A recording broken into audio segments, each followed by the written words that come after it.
White Rock, Gaspereau Valley, Nova Scotia. At the end of a long and winding driveway through the forest, White Rock is perched above a steep rocky incline overlooking the north bank of the Gaspereau River Valley. The valley is the home and the unceded territory of the Mi'kmaq indigenous community and has deep roots for the Acadian community who named the river after the Gaspereau fish. Located south of the town of Wolfville, Gaspereau Valley is an agricultural community with an abundance of dairy farms and apple orchards. In recent years, the valley has become the home of Nova Scotia's premier vineyards and cideries. At the base of White Rock is one of the region's most celebrated vineyards. White Rock was designed as an escape, not in the traditional sense of a cottage but as an opportunity for solitude high above the valley floor with expansive views above the tree line. It is a place to disconnect and rest, providing friends, colleagues and family with the environment and opportunity for improved mental health. A steep uphill driveway and tight hairpin turn lead to a gravel path only accessible by foot. The procession slows down the approach, enhancing the sensory experience of being completely immersed in nature. Upon approach, the silhouette of the cabin looks both menacing and gently perched at the top of a rocky ridge. The steep hillside is composed of tall trees and generations of decomposing tree limbs that continue to regenerate new growth on the forest floor. Large outcroppings emerge from the hillside, creating sheltered spaces for the forest's many creatures. A long and low dry stacked stone wall with unbridled vegetation guides the entry procession towards the structure. The landscape design is very raw and maintains a light footprint within its woodland environment. Rainwater is captured and stored for irrigation purposes, and existing trees provide a retreat from the intense sun during the brief but warm summer months. The simple form with deliberate, carefully positioned openings is inspired by traditional hunting cabins and duck blinds hidden in the dense forest. Formally, the building is a large heavy corten steel volume resting atop a series of seemingly too skinny legs. A smaller corten entry volume is recessed underneath the larger volume above and appears to emerge from the expansive rock below, anchoring the structure to sight. A weathered steel surround cantilevers beyond the pure corten volume to accentuate the largest expanse of glazing on the second floor, providing views to the river valley beyond.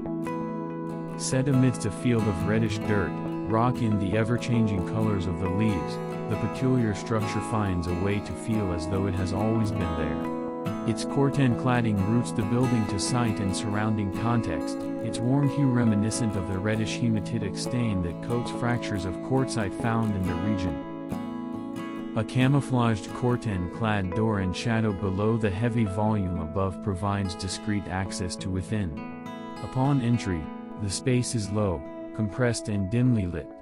Two tarnished steel wall sconces illuminate the stairwell leading to the bedrooms and bathroom on the first floor. The bedrooms are both minimal and raw, lined entirely in smoked oak with raw steel shelving and wall-mounted industrial light fixtures. The beds are covered in antique linens and hand-dyed fabrics. Large picture windows provide natural light and selective views toward the forest. The bathroom is restrained, lined in a gray terracotta tile with simple stainless steel fixtures to accompany the stainless steel wall-mounted vanity. A full wall of glazing blurs the line between interior and exterior, creating the illusion of showering completely submersed in the surrounding forest. Continuing up the dimly lit and compressed stairwell provides access to the second floor. In contrast to the first floor and stairwell, the second floor is expansive and bright. A massive window set within a large cantilevered corten steel hoop wraps the southeast corner, with raw steel benches to sit and take in the view.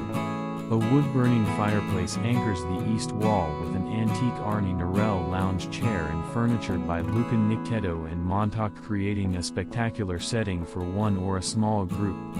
Along the west wall, the kitchen is composed of a simple series of protruding stainless steel shelves and a bank of stainless steel millwork. Set quietly amidst the stainless wall are a series of Fisher and Paykel appliances which seemingly vanish within the composition.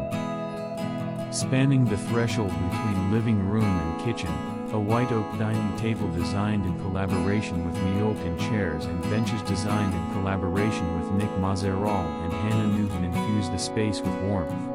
A chandelier designed in collaboration with Concord lighting is suspended through the dark waffle ceiling, providing a focal point for the central gathering space. The furniture and lighting evoke a feeling of timelessness and craft found in shaker and traditional Japanese furniture. Their highly exaggerated and mannerist proportions are reminiscent of the practice's approach to architecture.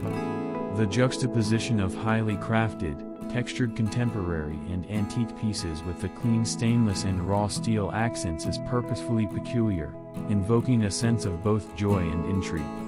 The second floor is lined with an array of micro herringbone weathered oak flooring with inlaid black raw steel for the fireplace hearth. Atop the wood floor is a traditionally woven patchwork Turkish rug. A series of delightful contradictions. A corten steel roof hatch provides access to the rooftop, providing a secluded respite for dining and resting amongst a collection of Japanese maple trees with views across the tree canopy of the Gaspereau Valley below. Location: Gaspereau Valley, Nova Scotia, Canada.